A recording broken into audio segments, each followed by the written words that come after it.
From the hood champion, boxing is sports. In boxing, you find a way to win or you find a way to lose. And I'm telling you right now, I'm a little concerned about Daniel Dubois going forward after his big win against AJ. Now, I have to be honest, Daniel Dubois does sound like he's locked in and focused on the next opportunity he's going to receive to make sure that whoever they put in front of him, that he gets a victory and he continues to move up the ladder of success in the heavyweight division. Now, that being said, make sure you subscribe to the channel, you like, follow me on Twitter, leave a donation for that fried rice and chicken wings. Let's set all that aside for a second, though. When you get a guy who comes off of a huge win, recently we've seen guys who get to like the top of the mountain, knock off a big dog, and if for some reason seem to take it to the stupid, lose their focus, and something goes wrong, and they get knocked off.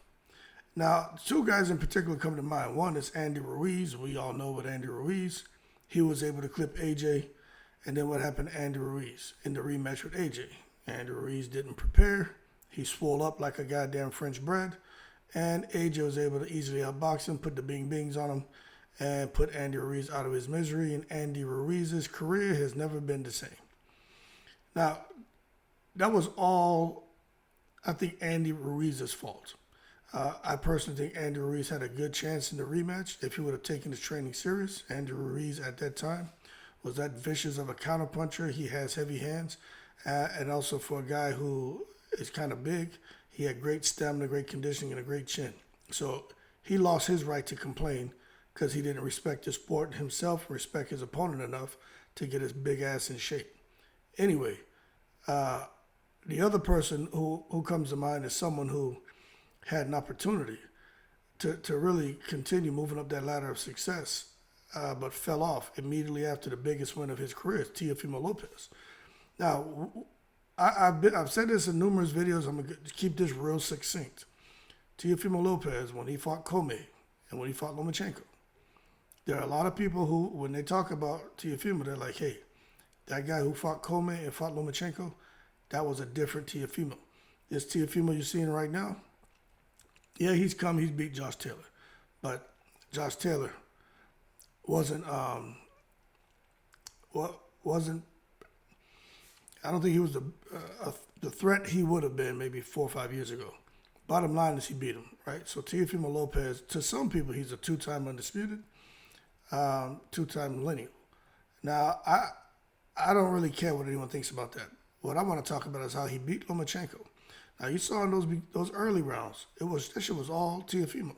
And even the second half of the fight, Lomachenko came on. He came on strong. But Teofimo didn't give up any ground. He fought back. So when Lomachenko was kind of like he was going to edge out the round, Teofimo came back to hold his ground to make it hard for the judges to give either one the round. So that's what he was supposed to do. Because I tell you, Lomachenko was coming on strong. But you look at with AJ and Dubois, that was more one-sided. Now, AJ did have a couple spots where he let his hands go, and it looked like if he would have been more aggressive, that maybe he could have edged out rounds and possibly hurt Daniel Dubois earlier. But it's just Daniel Dubois was just all gas, no brakes, and coming straight forward. His jab was fast, his right hand was fast. He was using his long arms as defense as well. I mean, that's really impressive, the way Daniel Dubois approached the fight and the plan they had. It's very, very impressive. But AJ wasn't able to mount that bull rush that he needed to go on into the second half of the fight, like Lomachenko was able to do against Teofimo to make it interesting. AJ, when he seemed to be getting ready to go that direction, he hurt Dubois, but then Dubois came back, was able to stay focused while hurt, and used his eyes to watch AJ to see what shots he was throwing, and perfectly timed counter, and knocked AJ out cold. But with Teofimo now, right? This is where I'm concerned about Dubois. he dominated AJ more than Teofimo dominated Lomachenko. And Teofimo for the most part, we all were in agreement that he beat Loma. But you saw in his next fight, like Dubois can have a next fight, you saw Teofimo just get destroyed by Kambosos. And he did have some success later in the fight where he landed a big shot, but Kambosos just beat the shit out of him across almost all 12 rounds. And my thing is, are we going to see that with Daniel Dubois? Now, I'll be honest with you. Some things I'm going to be paying attention to. Now, with Teofimo, after Lomachenko, fighting Kambosos, Teofimo went through a lot. Supposed to fight on Triller. The fight got rescheduled. He had cut down to 135. He tried to maintain that weight for a few months, right? A weight where he shouldn't even be at. Just for a moment in time, he had to maintain his weight for a long time. That shit is horrible, right? Then the fight getting rescheduled. Then the whole thing with the purse bid and Top Rank and Triller and who's going to host the fight. And anyway, Joey Gamage was training Teofimo for Bakole and Lomachenko. And then Joey Gamage did, because Top Rank didn't afford that stipend. Teofimo and his dad decided they weren't going to pay Joey Gamage out of their own pockets, which I think was stupid. Anyway, didn't pay him. Joey Gamage didn't train him like he did for Bakole and Lomachenko, where Teofimo looked great. Teofimo went there against Kambosos, got his ass destroyed. And all his dad was saying, go kick his effing ass. That's not the guidance you should be delivering to your fighter. Now, I'm paying attention to Dubois because it looks like he and Don Charles are locked in. But one thing I did notice about Daniel Dubois on a fight night, his dad is very involved. He may be a bit quieter at press conferences than Tyson Fury's dad, John Fury. But in that corner, he's vocal.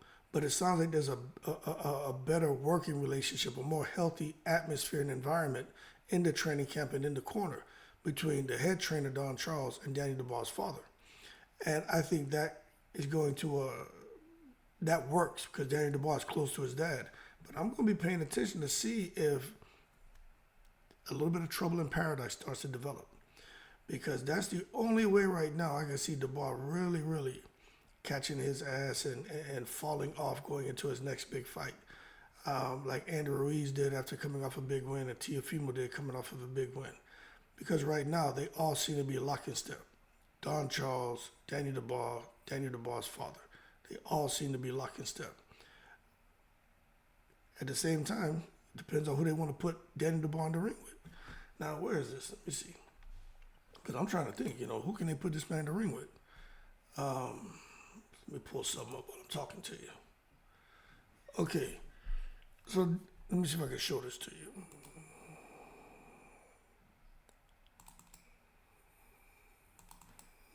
Let me pull this up. Okay. Where is it? There we go. All right. So this is Daniel Dubois right here for the IBF. The number 1 and 2 spot is vacant. He just fought Anthony Joshua. He got Ajit Kabayel, Martin Bakole, Zhang, Frank Sanchez, F.A. Jogba. Let me read those names off to you of who Daniel Dubois will have to fight next, because I'm sure he has to face a mandatory, and somebody's going to be made as mandatory. He's got to face either Ajit Kabayel, Martin Bakole, or Zhang. Then Frank Sanchez is at number 7. So remember, 1 and 2 are vacant. The third three spot is AJ. He fell off, so I'm sure these guys will bump up. 4 is Kabayel right now. 5 is Bakole. 6 is Zhang. 7 is Frank Sanchez. 8 is F.A. Jabba. 9 is Hergovic. 10 is Chisora. So he's got to deal with Kabayel, Bakole, or Zhang. Jesus Christ. Kabayel may be an easier fight, but him going up in there against goddamn Bakole and Zhang, I don't know how that's gonna go. But I'm very interested to see those fights. And this is what I'm saying, man. Will Dubois end up like Teofimo after a big win? Depends on who they put you in there with, a guy who's hungry. But if you put him in there with those monsters, well, good luck to Dubois. Anyway, Daniel Dubois is doing outstanding. He may deserve Fighter of the Year. And if not, if he ends up going to fight, like beats a Bakole or Zhang, going into next year, I don't care. It's 2 different years, calendar years, but shit, that man deserves some kind of accolade. Because if he can come through, clip Gerald Miller, clip Hergovic, clip AJ, and clip like a Zhang or Bakole, yo, he deserves something. God damn, a pay for the man's lunch at least. Anyway, y'all keep cool. I like Daniel Dubois. I like what he's doing. Never would expect to see this man, just fire off and shoot across the boxing galaxy like a goddamn comet. But hey, he's doing this thing. Y'all keep cool. Shout out to the veterans. If they put him in with these boys like Ilunga, Bakole, and Zhang, he could end up like Teofimo. But right now, he seems to be focused. He's young. He's strong. He's not making any excuses. He knows to shut up and color and listen, and just do his part as a fighter. And that's 95% of the battle. Anyway, y'all keep cool. Shout out to the veterans on 7 continents. In the breeze.